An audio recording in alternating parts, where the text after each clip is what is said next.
It's Friday, and you know what that means. This week, it's an early edition of Hour Long Wrestling on TNT, so let's talk about it. I'm John Recton with my review of AEW Rampage, JR, Shivani, Excalibur, and the Insurrection Wife supporter Chris Jericho, Irvine Anderson on commentary. Why? Why is Jericho all over these goddamn programs?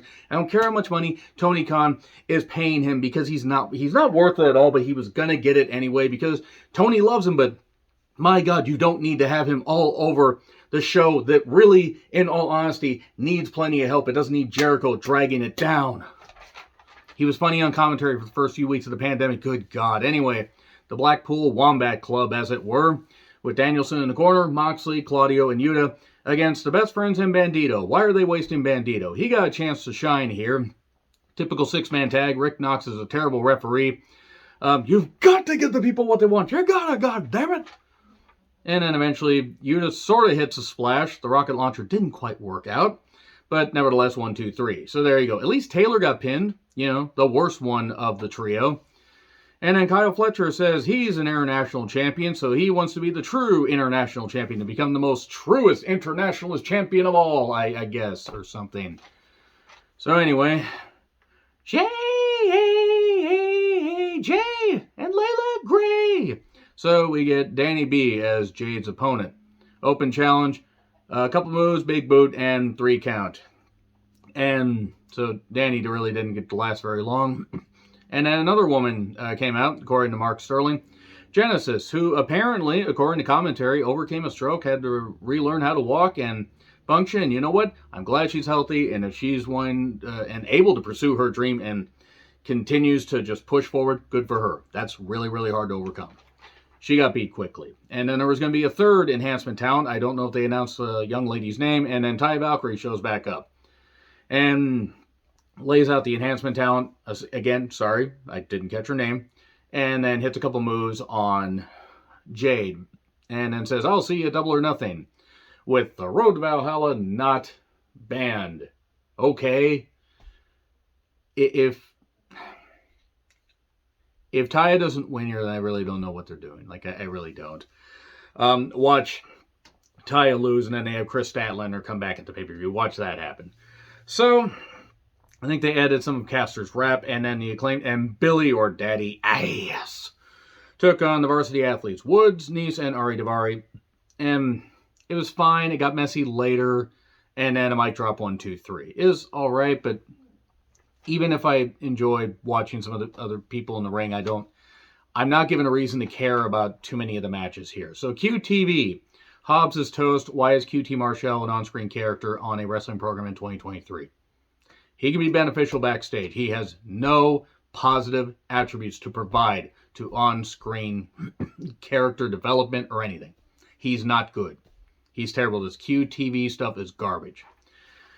So anyway, Shivani brings out the Hardys and Brother Zay, a.k.a. Isaiah Cassidy. They are going to take on the Guns and Page and, well, and Ethan Page, that is, apparently at the pay-per-view. And if the faces win, I guess the Hardys are the faces, then Matt will control Ethan Page's contract. This is terrible. Even though I don't care much for the Hardys, the fact that this is how they're utilizing them in the very, very twilight of their career, good Lord. And then Ethan Page comes out and says, hey, who was there, Isaiah, when Mark Quinn got injured? Where is Mark Quinn and how bad is his injury? And we were going to be a tag team, you and I. It was going to be the Moan event. And then the Guns attack with chairs. And then they put a chair around Isaiah Cassidy's neck and Pillmanize it. Okay.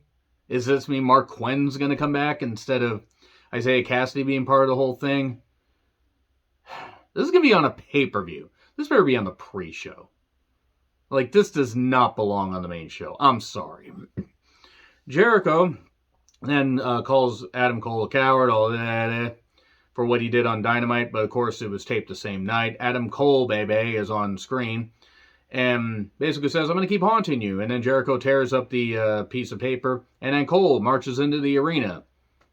And then they have a brief brawl. Security breaks it up. And this is going to be an unsanctioned match at Double or Nothing, as opposed to the other matches they have that don't involve rules at all, or rules are just flat out ignored.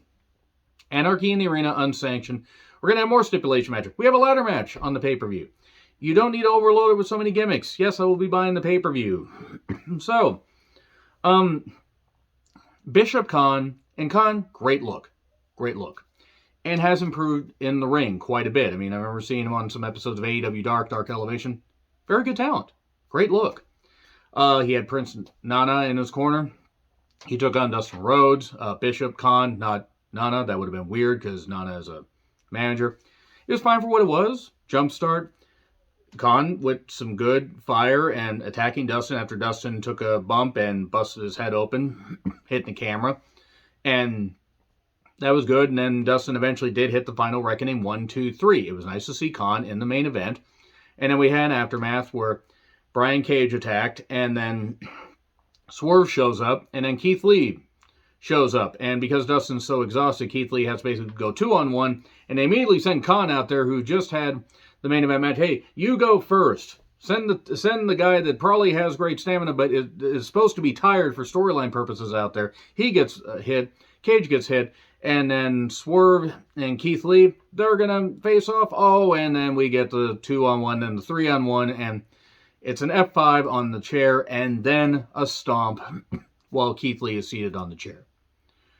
Now, I understand what they're trying to do. They're really trying to maybe make it where Dustin and Keith Lee have to get a third. And I guess that post-match thing was fine. I liked Swerve. I liked Khan. I don't understand why Brian Cage is there. I don't feel that he offers anything, great. Just my opinion. And that was the end of Rampage. I don't know if I'm going to review it going forward, guys, because next week's edition is going to be on Saturday. I got a packed Saturday that day. I can guarantee you this. When Collision happens, I'm not reviewing Rampage anymore.